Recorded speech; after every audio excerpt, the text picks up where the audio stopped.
Hello everyone, I am Mecha 42, your favorite YouTube harpy, and we're talking more Star Trek Discovery, sadly, or happily.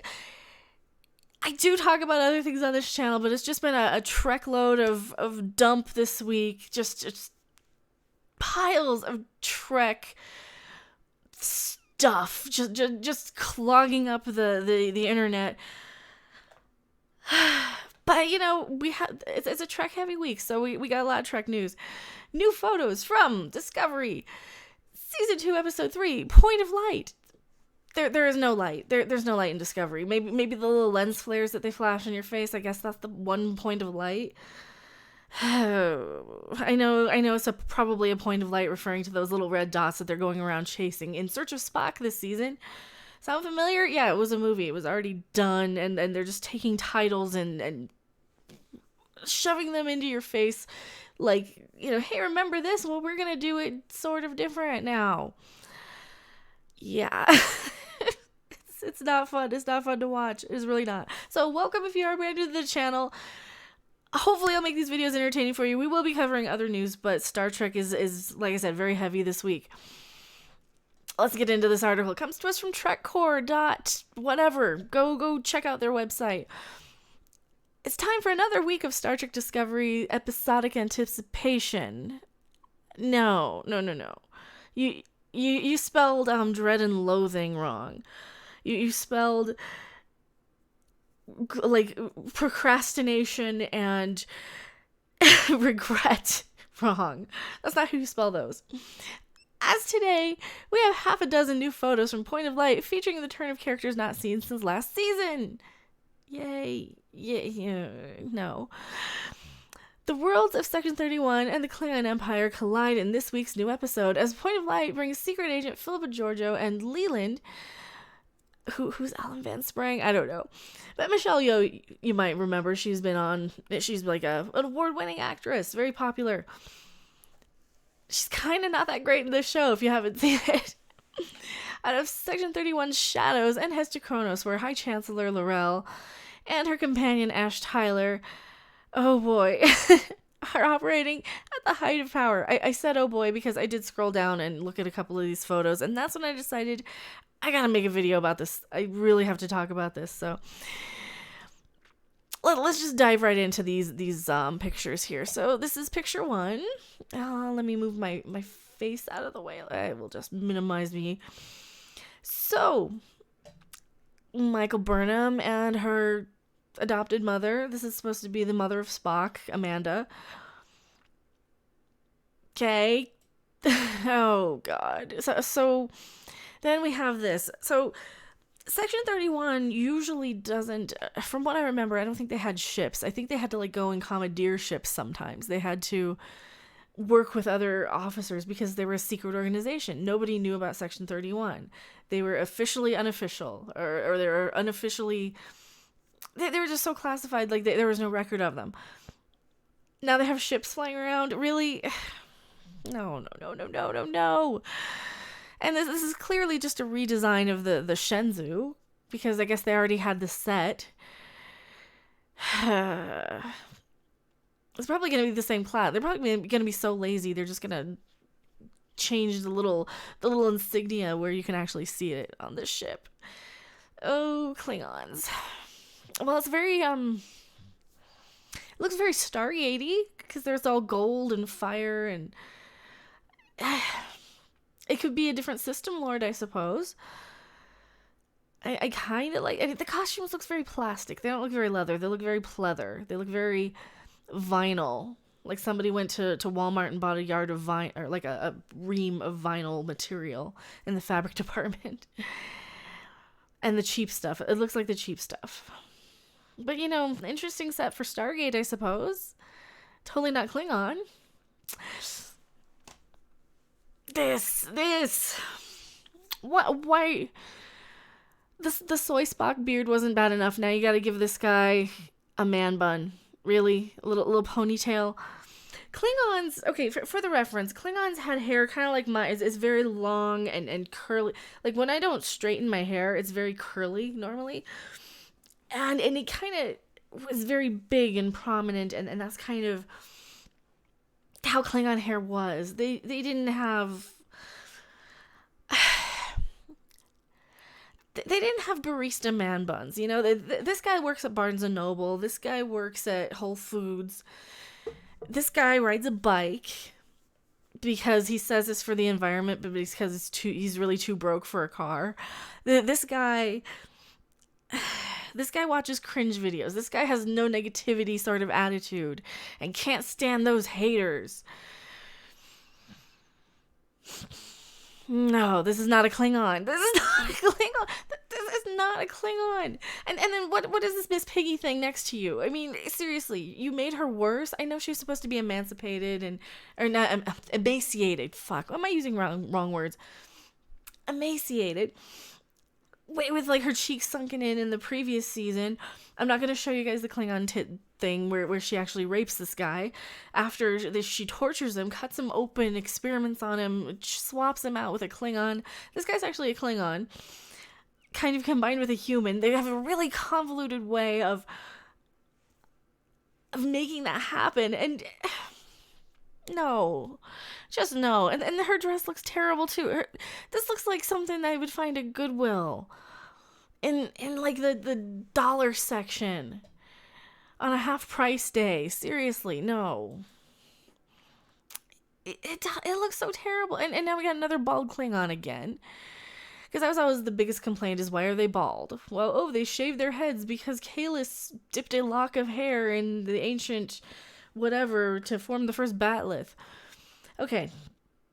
Kalis dipped a lock of hair. A lock of hair is like, you know, a little bit of hair. Like if I took this much and whacked it off, right? And dipped it in that I think it was like a lava. It was some ancient. It's been a while. Forgive my Klingon mythology and lore.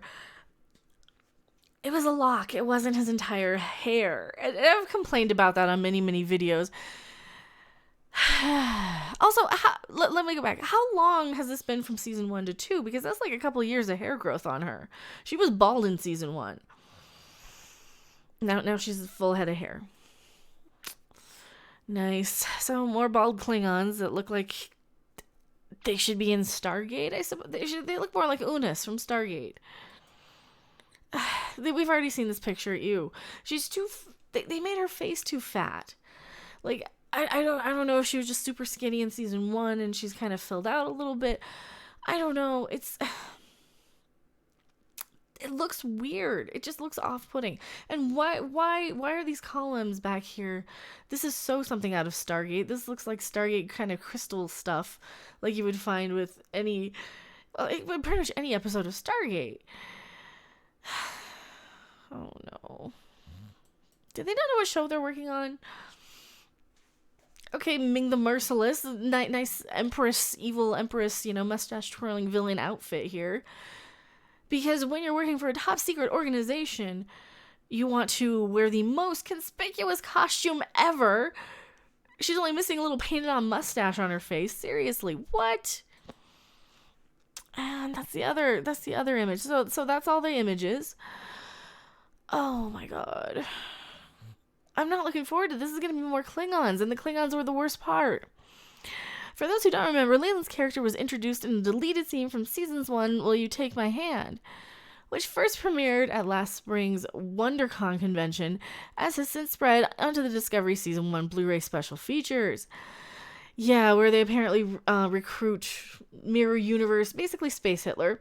She's Space Hitler. She murdered millions of people, the entire Klingon homeworld in the Mirror Universe. Michael Burnham, this idiot, this stupid character right here, brought her in to the Prime Universe, or the Discovery Universe, I should say, their main universe, to, what, make amends because she got her killed, like her own version of the woman killed?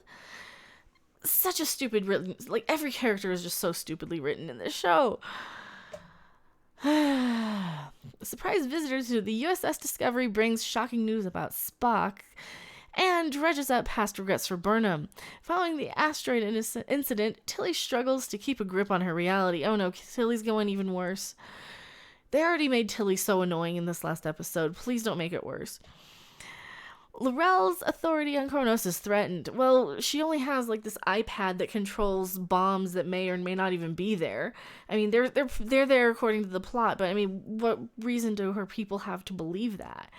They probably can't detect it. They're a bunch of, fire-fearing space orcs that light fires on their bridge and go around cannibalizing people and leave ships with top-secret cloak technology out in the Federation space for months and months on end without bothering to rescue them. These people duct tape their ship back together. I'm not kidding. Go watch my review of episode 1. It's way buried in my playlist, but I think I have it in a playlist for Star Trek Discovery Season 1. I only made it up to about 10 episodes, and I'm an episode behind actually reviewing the show. I did live react to it, I believe Thursday. I can't remember. I'll probably live react to the next one on Thursday. Oh, God. If you skip last Thursday, here's a trailer for Point of Light, thanks to Netflix. I don't want it. I'm not going to watch it. And you can see all of Discovery's photos released to date in our Star Trek Discovery image gallery. Don't torture yourself. You don't want to look at them. They're not fun to look at. Star Trek Discovery returns with Point of Light on Thursday, blah, blah, blah, blah, blah. No one cares. So, I'm not looking forward to this. I really am not. I don't want to know what they're doing with especially this look. Are they gonna? I mean, they already kind of pussified the guy. They're making her in charge. He's the kind of token. Okay, no male is good enough, and all the women have to do everything in this sort of series anyway. It's kind of getting annoying. It's kind of getting a little obvious too. That they bring in Captain Pike, but they're really getting ready to set up to where he's going to be Mikey-splained. We have a little saying called Mikey-splaining, where this character, Michael Burnham, comes in and basically tells everybody what lectures, bitches, pisses and moans, gripes, has to be right no matter what.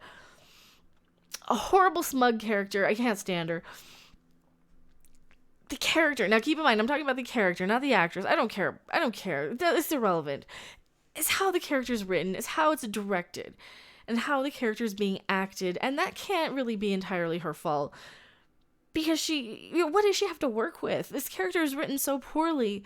She commits mutiny and tries to attack her superior officers. And she's constantly insubordinate, constantly smug, constantly arrogant. Yeah, I just don't have words for it. So, are you guys looking forward to this episode? Have we already given up on the series? Do you think that this episode 2 will end up for free on YouTube as well to drum up at least some sort of, ad revenue, if nothing else? Because do you think they're hurting that bad? Do you think the series has already been canceled and they really need us to talk about it to drum up business? Do you want to watch this? I mean, that's the biggest question, because I don't. And I got here. Let me come in and I'll show you. I'm getting in the middle of getting my office completely set up. I've ordered more shelving. I got Star Trek crap everywhere. I got it everywhere. I don't think I'm looking forward to this. And for the first time in a very long time, between all of the recent events of this past weekend, with the social media and flagging and all these things and harassing and bullying comments, I don't think I'm excited. It's kind of heartbreaking, Star Trek is kind of heartbreaking anymore. It really feels like after being married for a certain time, for, decades, to a spouse that you're kind of slowly, you kind of slowly drifted apart from around 2009, but then they started doing new things, and now they've kind of gone off and joined a cult and went a little nuts in the head, and now they're basically punching you in the face, and you're like, okay, that's it. I think it's time to call it quits. I think it's time to divorce the franchise. And that's really heartbreaking, you don't want to be at that place with your franchises that you don't want anything to do with them anymore. That I got Mirror Universe Migos piled up here. Like, I got both of them. I'm not sure I even want them anymore. I've been playing Star Trek Timelines on my tablet. I don't even know if I want to look at these characters anymore. It just doesn't have any happy associated with it. And that's because of Discovery. That is directly because of Bad Robot taking over, coming in with the Kelvin universe, and finally the icing on the cake, which is Discovery, which is so not Star Trek. It is so it isn't anything that Trek stood for. It brings in a fan base that doesn't understand the property, it hasn't been with it, hasn't loved it for decades, that wants you to leave because you don't like it. They want to bully your opinion and sway you and convince you, well, you know, if we don't have Discovery, we won't have Star Trek. Which is like saying, you know, if I don't stay with this abusive partner, I will never be married ever again, because they will, you know, like, you know, every male on Earth will cease to exist. That's not true. You know, I still have, like, my old memories. I still have the pictures, which are basically the DVDs sitting on the shelf back there. I still have, you know, I have captain's photos and stuff from the Vegas Star Trek experience. I don't think I care. It's one of those painful memories. Like, I don't even want to remember that stuff. I don't want to think about it, because every time I'm going to associate what has happened with all of the kind of backlash and bullying and trolling and threats through Star Trek, through the fandom, through the legacy members of the family, you know, the people on the other side at the conventions, the people out there signing autographs. And if you don't know what I'm talking about, like, I have videos and videos on that, and I'm working on one because I don't know how to respond to it. So it's just one of those things. Like, are we kind of to the point where we're done with this? I know a lot of you guys are probably coming in from Geeks and Gamers, from Star Wars. I know you guys have gone through so much of the same thing dealing with The Last Jedi, and I have too. Believe me, I'm in both camps. I'm definitely in both camps here, but I think that's why I'm so like sympathetic, and I empathize with you guys so much with Luke Skywalker, where I didn't have as much of a problem with it. I can see why you guys do, and there's a lot of wrong with The Last Jedi. Oh my god, there's a lot wrong with The Last Jedi. We have a lot wrong in Star Trek too, and we're kind of both on the same side of this fandom, you know? You've got all these new fans coming into both franchises, just basically saying, well, get out. If you know, quit ruining it for us. Quit spoiling our fun. And we're like, but we were always here. You're spoiling our fun. I don't know. What do you guys think? Tell me your thoughts in the comment section below. I have probably rambled long enough about this. This is just kind of a little bit of a reaction video more than anything. Thank you guys so much for watching. I will see you guys on the next video or live stream. And welcome if you are brand new to the channel. I love you guys so much. You have been such an amazing support system. I don't know what I would have done if I didn't have such a huge, amazing family here on YouTube. So thank you so much. I will see you guys later. Bye. Thanks for watching. If you liked it, make sure to hit that like button. And if you want to see more, don't forget to subscribe. See you in the next video. Bye.